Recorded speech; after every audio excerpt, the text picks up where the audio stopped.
di dalam debat wakil gubernur ya Gus, bukan wali kota.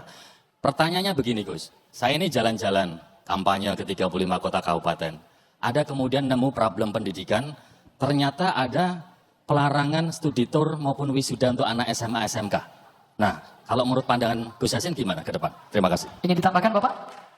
Baik, selanjutnya kemudian kepada calon wakil gubernur nomor urut 2 untuk menjawab. Waktu Anda menjawab 3 menit dimulai sejak Anda berbicara.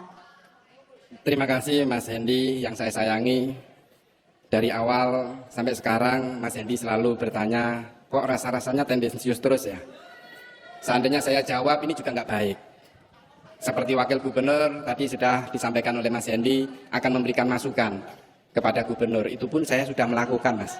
Sehingga mohon maaf Mas, kalau saya jawab ini juga nanti akan ada yang nggak enak di antara kita karena kita semua adalah sahabat. Akan tetapi perlu saya sampaikan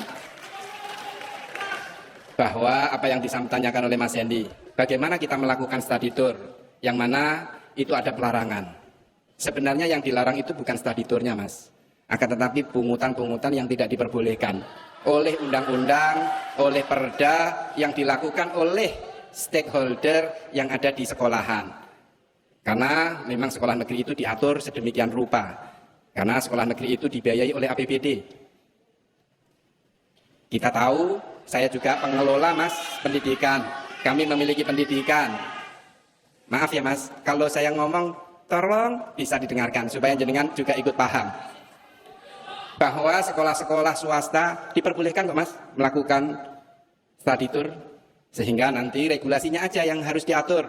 Bagaimana kesepakatan antara guru, antara murid, antara stakeholder yang ada di pendidikan. Terima kasih Mas. Waktu masih tersisa, mau digunakan atau cukup? Cukup. Kami persilakan calon wakil gubernur nomor urut 1 untuk menanggapi. Waktu 2 menit. Waduh Pak Yai, saya marah, mohon maaf. Saya nggak pernah tendensius ke panjenengan, saya hormat sama panjenengan. Tapi begini Gus, tinggal dijawab aja. Ke depan saya begini begitu, karena menurut saya pengalaman adalah guru yang terbaik. Jadi bagaimana kemudian study tour itu bisa diperlakukan asal tadi tidak ada yang merasa terpaksa, tidak ada pungutan liar dan lain-lain. Bahkan waktu kami jalan-jalan ada satu kendala, anak-anak yang masuk ke SMA SMK negeri di kelas-kelas awal. Apa itu? Mereka kesulitan Gus untuk mendapatkan seragam. Karena seragam itu ternyata cukup mahal harganya. Maka insya Allah tidak hanya pendidikan yang gratis. Kalau Andika Hendy nanti menjadi gubernur, wakil gubernur, seragam pun akan kita gratiskan.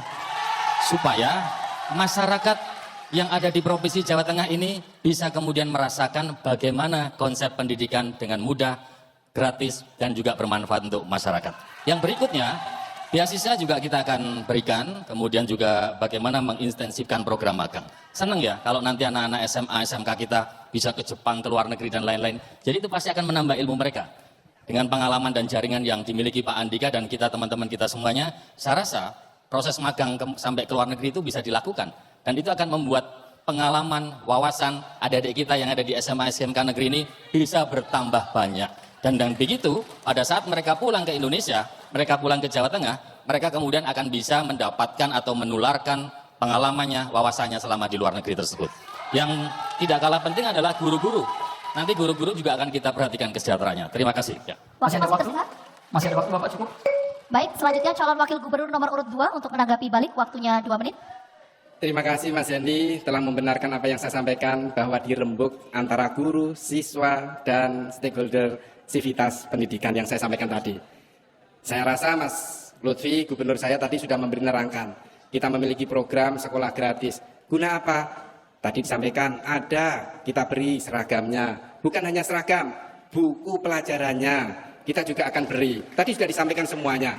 Dan saya senang kok kalau anak-anak kita itu lebih pintar, memiliki pengalaman ke luar negeri, ke daerah-daerah tertentu. Itu tadi sudah saya sampaikan Mas. Jadi sebenarnya kita sama. Dan Mas Hendy juga mengapresiasi apa yang saya sampaikan bahwa sivitas akademisi di SMA, SMK, guru, anak-anak didik ketika itu tidak ada keterpaksaan diperbolehkan. Yang saya sebut adalah regulasinya. Terima kasih Mas. Waktu masih tersisa, mau digunakan atau cukup?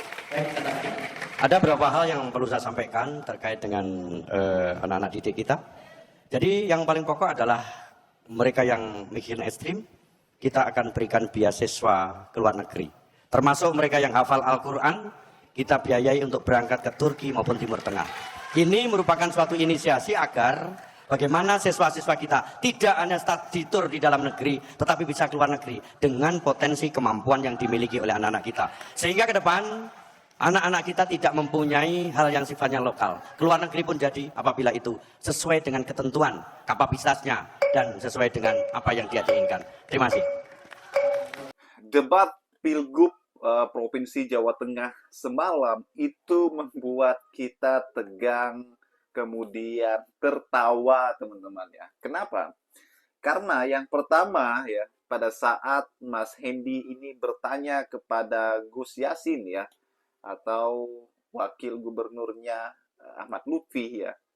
Pertanyaannya itu sebenarnya sederhana, kenapa studi tour dan wisudawan untuk anak-anak SMA itu dilarang ya.